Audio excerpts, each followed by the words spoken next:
Captain America, Gerry Meuse, how you feeling right now? Good. So let's start with the dance. How long did you practice that dance for? Probably 3 days of practice. 3 days of practice. I knew Cage Titans is a tough runway, and but I did change it up.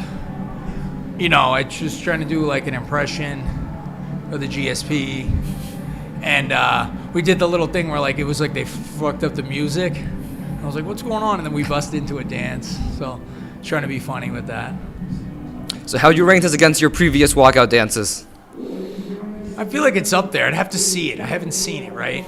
Because when you see it, you can see how it turns out. Because it was tough. Like, there's a lot of things that happen, like, last minute. Like, things will, like, change up, and you just, like, weird things will happen.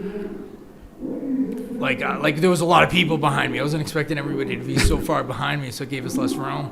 And also, like, the terrain, let's say the ramp sometimes in Cage Titans a little wider, more narrow. Sometimes, you have more to work with. So it's just I flexed it. So talking about the actual fight, he caught you in the guillotine, and Casey Norton's team was back here, Mike was back here, and we were like, oh shit, is he gonna tap? And you didn't tap. How tight was that? I mean, it was tight, but I would never tap. I would never tap from a guillotine. I get guillotined a lot, or I get choked a lot, especially because I train gi all the time. I barely ever do any no-gi or MMA grappling. So, like, the collar jokes and things like that, I'm used to being in a tight spot. But it was definitely tight. Yeah, it was tight. But, like, the thought of tapping never happened. And that's no discredit on his quality of his guillotine. I think it's just my mindset. And you told me at the press conference that you had a plan. Was that the plan? No. So, when you were talking to Mike, you were asking about a belt. What was that about? Do you want to fight for the title? Yeah. So there was supposed to be the 225-pound title and fight, and it's not happening tonight. And I asked Mike yesterday, I was like, can I get a belt just to hang on the wall as like to look at every day and be like, all right, that's next. That's self-actualization. Like I'm seeing it every day, it's like a reminder that's the next step. And he's like, they're not cheap.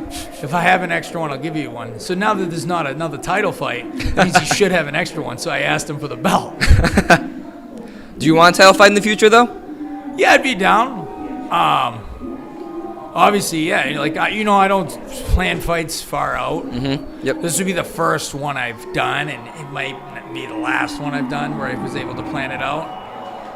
So we'll see. So this was a pretty quick fight. Did you want to go longer to show off any more of your skills? Yeah, I was expecting second round. And he was saying something to you after the fight. What was he saying? We're just embracing each other. Because there was a lot of talk leading up to the fight, and I told him when I walked in there and walked by him, I told him, I was like, I love you. I was like, I love you, man. And he was like, because I think he's a good kid. I've seen his documentary, and I think when he was younger, he was picked on a lot, and people put him down a lot, and that's where he has that,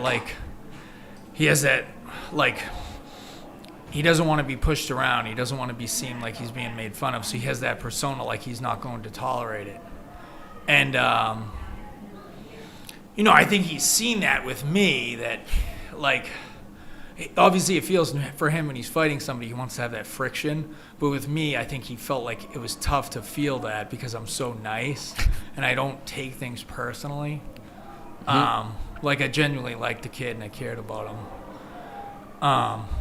So that's kind of it. Somebody asked me that, where they were like, what do you think your biggest weakness is in fighting, like as an MMA fighter?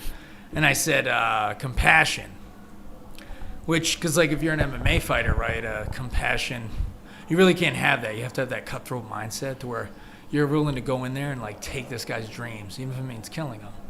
And for me, I'd say that's my biggest weakness. However, I think that's my biggest strength as Captain America.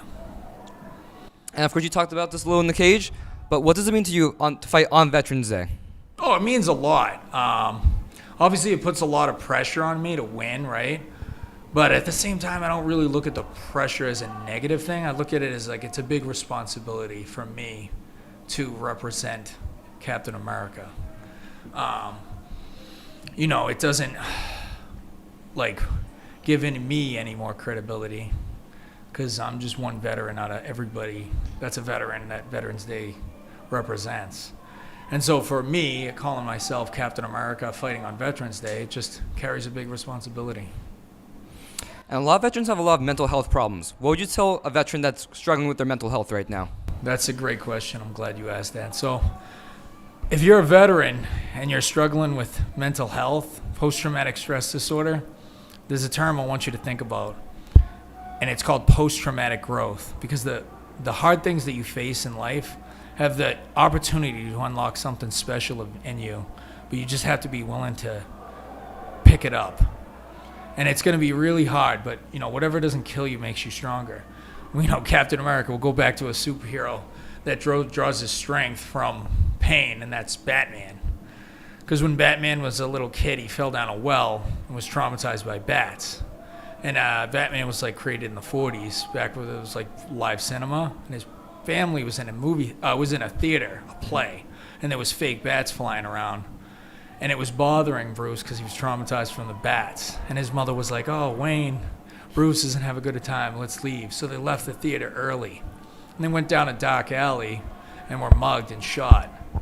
And Batman was traumatized by the death of his parents, but it always lingered in his head that his inability to control his fear of the bats put his parents in that situation. And so they were killed because of his inability to control his fear.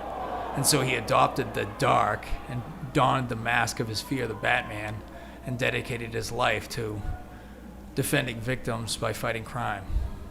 So, use your mental health problems to make yourself stronger. And it is in there, you just have to believe it. And if you can't, reach out for help. Great message. Congratulations on the win. Thank you.